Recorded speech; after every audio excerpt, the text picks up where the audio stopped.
Hi students, I hope all of you are safe at home. You know the cases of COVID-19 is increasing day by day. So you should remain at your home.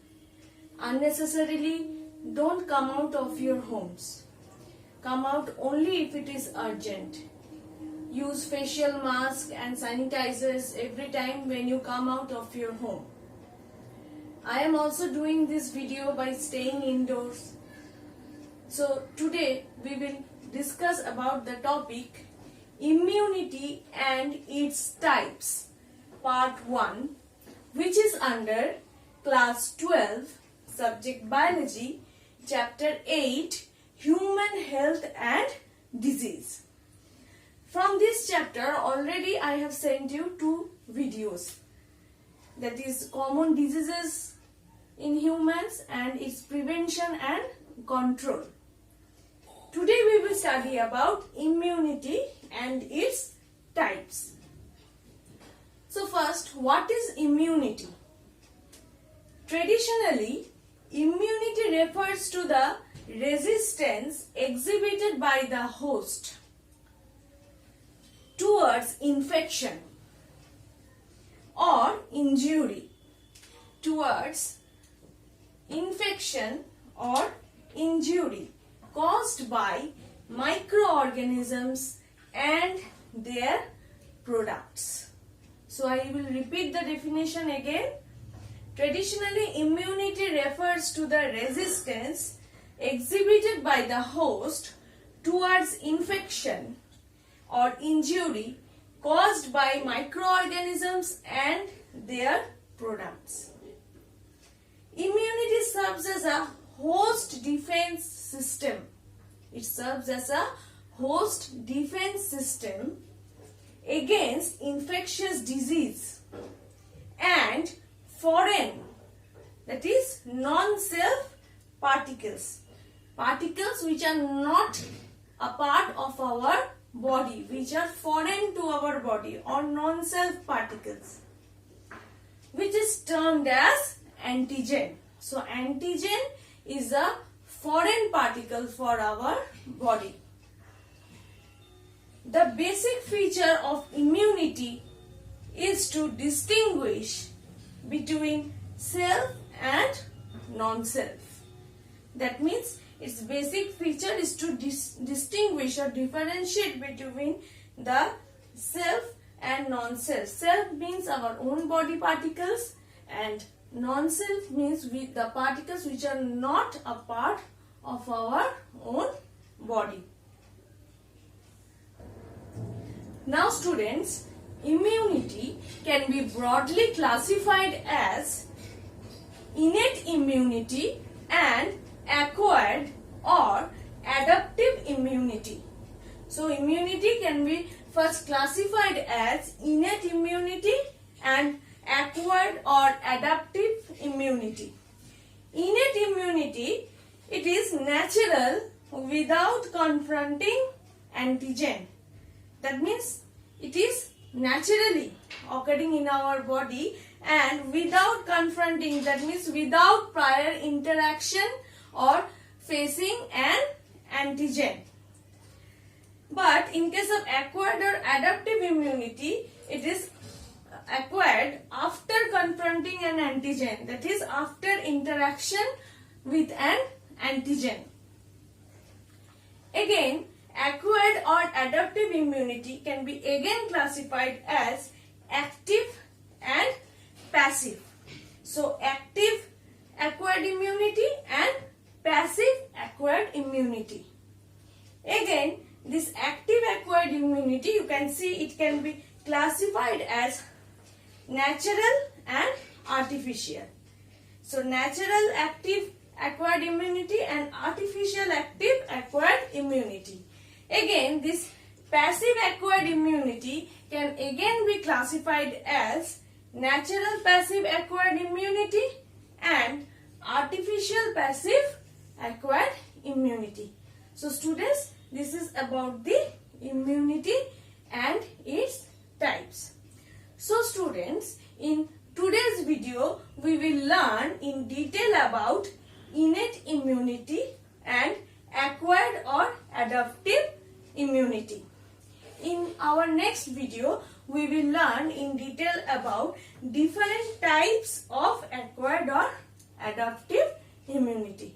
So for today, we will learn in detail about innate immunity and acquired or adaptive immunity. And these types we will learn in the next video. Now students, we will learn in detail about innate immunity. Innate immunity. It is an immediate response to pathogens and is a non-specific defense system that evokes without prior interaction with foreign antigens or vaccination, that is immunization. So I repeat again, it is an immediate response to pathogens and is a non-specific defense system that evokes without prior interaction with foreign antigens, as I have already told you, or vaccination, or that is immunization. It includes barriers to infectious agents. Innate immunity includes several barriers to infectious agents, which includes the following. First one is the physical barriers. Physical barriers, skin, mucous membrane, etc., which prevents or act as first line of defense against microorganisms. So the skin, the mucous membrane, they act as first line of defense against microorganisms. These are the physical barriers. Next are the physiological barriers. Physiological barriers, it includes HCl, that is hydrochloric acid in stomach, saliva in the mouth, tears from eyes. All this prevents microbial growth. So the physiological barriers includes hydrochloric acid in stomach, saliva in the mouth, tears from the eyes. This all prevents microbial growth. The next barriers of innate immunity is the cellular barriers.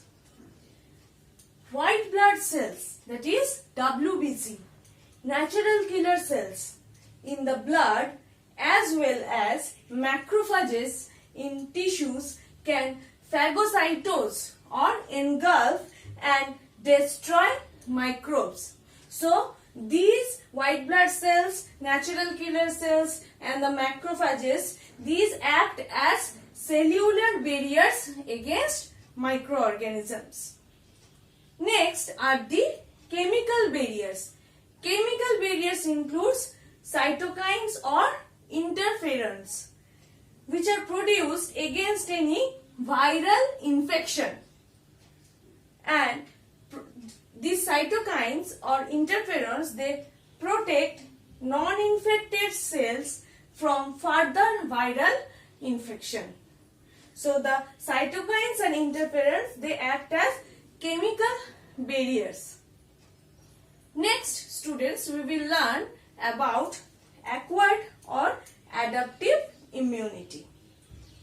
The resistance that an individual acquires after confronting a foreign particle or antigen is known as acquired or adaptive immunity. So the resistance that an individual acquires after confronting, that is after interaction with an antigen or foreign particle, is known as acquired or adaptive immunity. The acquired or adaptive immunity can be mediated either by two ways, that is cell mediated or cellular, that is cell mediated or cellular immunity, or antibody mediated or humoral immune response or humoral immunity. This type of immunity, that is the acquired or adaptive immunity, is highly specific, that is specific against certain antigens, that the antigens are the foreign particles. So it is specific against certain antigens and also has immunologic memory. So students, this is all about today's topic. I hope today's topic is clear to you. In our next video, we will learn about the different types of the acquired or adaptive immunity. So till then, study properly, stay safe and keep watching the videos. Thank you.